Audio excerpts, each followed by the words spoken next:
अस्सलाम वालेकुम, मैं हूं मलिक उमर और आपको अपने यूट्यूब चैनल इन्वेस्ट पाकिस्तान में खुशामदीद कहता हूं। आज की इस वीडियो में हम बात करेंगे ETF फंड्स के बारे में। ETF फंड्स क्या चीज़ है और ये कैसे काम करते हैं।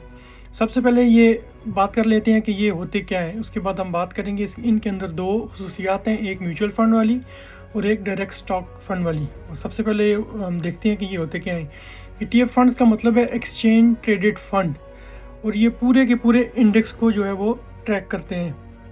मिसाल के तौर पर पाकिस्तान का एक इंडेक्स है KSE 100, और ये पाकिस्तान की टॉप 100 कंपनीज जो हैं अपने वॉल्यूम के लिहाज से, परफॉर्मेंस के लिहाज से उनको ट्रैक करता है। और जब आप ETF फंड में इन्वेस्ट करते हैं तो आप इन 100 कंपनियों के जो है वो इससे 100 कंपनियों के अंदर आप हिस्सेदार बन जाते हैं, क्योंकि ये पूरे के पूरे इंडेक्स को ट्रैक कर रहा है ये एक ETF फंड। और इस तरह KMI इंडेक्स को जो है वो इस्लामिक ETF फंड जो है वो ट्रैक करते हैं, जिसमें माना इस्लामिक ETFs और मिज़ान ETF शामिल हैं।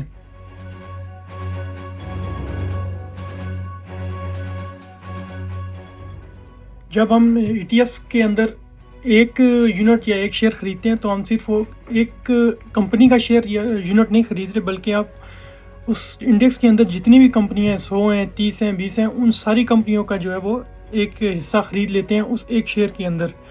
अब आगे बात कर लेते हैं कि इनके अंदर म्यूचुअल फंड वाली खसूसियत क्या है। इनके अंदर म्यूचुअल फंड वाली खसूसियत यही है कि ये पूरे के पूरे इंडेक्स को ट्रैक करते हैं।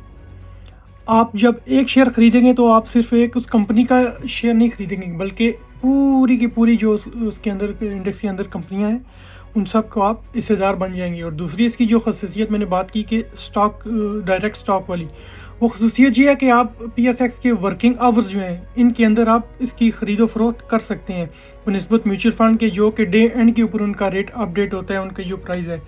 लेकिन इसके अंदर खसूसियत ये है कि स्टॉक फंड वाली कि ये जैसा ही मार्केट ओपन होती है तो आप सेम इसकी प्राइस ट्रैक कर सकते हैं। ऊपर जाता है तो आप बेच भी सकते हैं और नीचे आता है तो आप ख़रीद भी सकते हैं। और इसके ख़रीदने के 3 फ़ायदे हैं। एक तो है डाइवर्सिफिकेशन।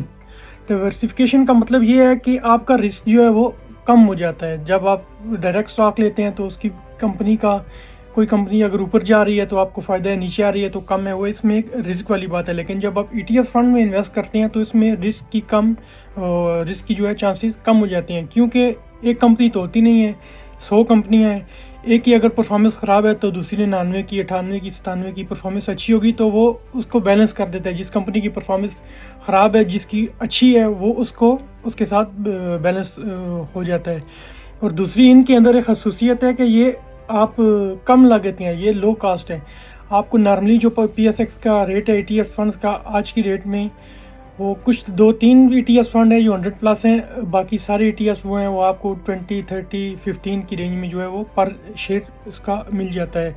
और तीसरी बात ये है कि ये आसानी से जो है आप इसके अंदर इन्वेस्ट कर सकते हैं। इसके लिए आपको एक आपको PSX ब्रोकर अकाउंट चाहिए होगा, जो कि आप PSX की वेबसाइट पे जाके अपनी मर्ज़ी के किसी भी ब्रोकर के साथ आप अकाउंट ओपन कर सकते हैं, जिसमें मिसाल के तौर पर GS ग्लोबल है, AKD है, मुनीर खानानी है, आरिफ हबीब है, बहुत सारे जो हैं वो ब्रोकर्स हाउस मौजूद हैं।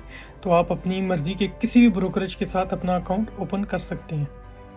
अगर आप स्टॉक एक्सचेंज में इन्वेस्ट करना चाहते हैं तो आपके लिए ETF फंड जो है वो एक नहायत ही बेहतरीन महफूज जो है वो ऑप्शन है।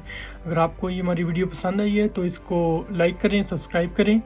और अगर आप किसी और चीज़ के बारे में जानना चाहते हैं, स्टॉक एक्सचेंज, म्यूचुअल फंड या ETF फंड के बारे में, तो आप कमेंट में हमें पूछ भी सकते हैं। तो उसके बारे में हम अपनी एक डिटेल वीडियो भी बनाकर आपको उसका जवाब दे देंगे। जी, अल्लाह हाफिज़, बहुत शुक्रिया।